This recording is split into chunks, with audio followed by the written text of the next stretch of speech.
Hello side तो आ देखो जी अर्जुन पिछे उल्टा बन्निया पिया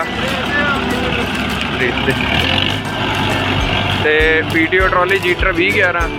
ढक्की फिरदा जी कल्ला ही आ पिछे टोए पट्टी जाता उन्होंने रोकण की कोशिश पए दे विच है जी और जीटरा 2011 अगे टोजन पाया पिया।